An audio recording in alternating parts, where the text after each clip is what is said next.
Le cam sensor, le crank, excusez-moi, le crank qui est en bas ici, au niveau du bloc, qui calcule la rotation du vilebrequin. C'est un crank sensor qui est un capteur magnétique. Il y a deux fils, on les voit ici. Donc le connecteur qui a deux fils, un fil blanc et un fil brun. Le fil blanc, si je regarde sur le schéma ici, je vois que le fil blanc, c'est excusez-moi, le power. Et l'autre qui est le brun, je dis le blanc, le power. Le brown qui va ici, qui l'appelle le ground. Dans le fond, c'est un signal qui est alternatif, AC. Donc ça, c'est ce qu'ils me disent dans le schéma électrique. Moi, les probes, je les ai mis de cette façon-là parce que je sais que ça va être correct, je vais avoir une belle lecture. Au niveau de vérification, il faudrait que je vérifie la résistance de mon capteur parce que c'est une bobine qui est à l'intérieur. Et l'autre affaire après ça, ça serait de sortir l'oscilloscope qui est ici, que j'ai branché directement dans les fils. Donc le fil noir et le fil rouge dans le même connecteur, un dans le fil blanc et un dans le fil brun. Et je vais pouvoir voir évidemment ma lecture au niveau de mon oscilloscope. Quand je vais sur le menu, je vais dans Component Test et après ça, je vais encore dans Sensor. Je vais dans Capteur magnétique qui est le Crank Sensor sélectionné. Je devrais avoir une wave qui ressemble à ça. Je enlève ça et je vais pouvoir faire run. En ce moment, j'ai rien étant donné que la voiture n'est pas en fonction. Je vais pouvoir demander à mon collègue de démarrer la voiture. Donc, l'affaire qu'on voit ici, c'est très flou, étant donné que la révolution du moteur est quand même assez rapide. Là, il va falloir que je change les échelles en temps. Donc, je vais le mettre plus proche en millisecondes. Donc, là, je suis rendu à 1-2 millisecondes en alternatif. Vous voyez, c'est 2 volts alternatifs. 1 milliseconde là. Et ce que je peux faire pour voir si tout est correct, je pourrais toujours le mettre sur hold. Et on voit ici qu'il y a une wave qui est différente des autres. Ça, c'est dans le fond quand le relucteur, c'est à ce moment-là où est-ce qu'il n'y a pas de dents. Donc, il y a un temps en mort. C'est là que le ECM ou le PCM peut déterminer c'est où son point mort au cylindre numéro 1.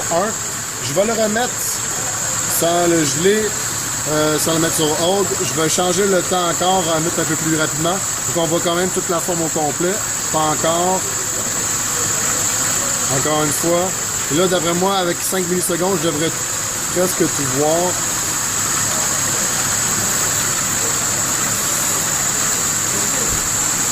Donc là, l'image, elle est partie. Et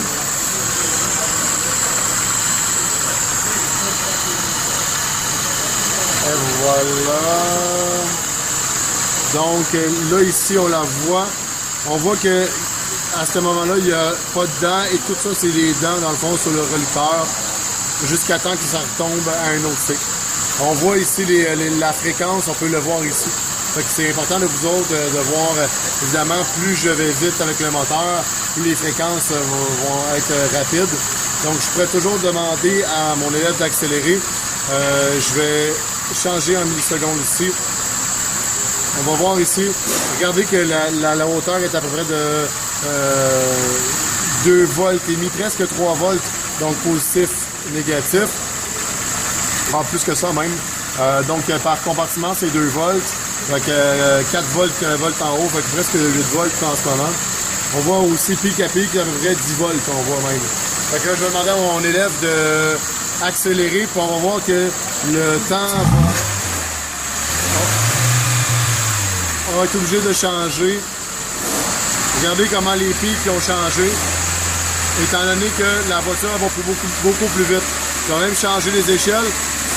Regardez maintenant, là, avec la vitesse, plus il y a de vitesse, plus le voltage y est haut, pic à pic. Donc ça ressemble à ça au niveau de l'explication de l'oscilloscope. Au niveau du scanner ici, je vais aller voir le RPM, donc la révolution par minute de mon scanner. Ici, là, il a gelé un peu. Donc, on voit Engine Speed, RPM, 2100 tours. Donc, la personne qui est dans le véhicule pèse sur la pédale pour que ça soit à peu près à 2000 tours. Donc, si j'avais pas de signal, ben, je pourrais voir que le RPM serait toujours à 0. Si j'arrête le véhicule, si j'arrête le véhicule, ou on ralentit, donc là, il est à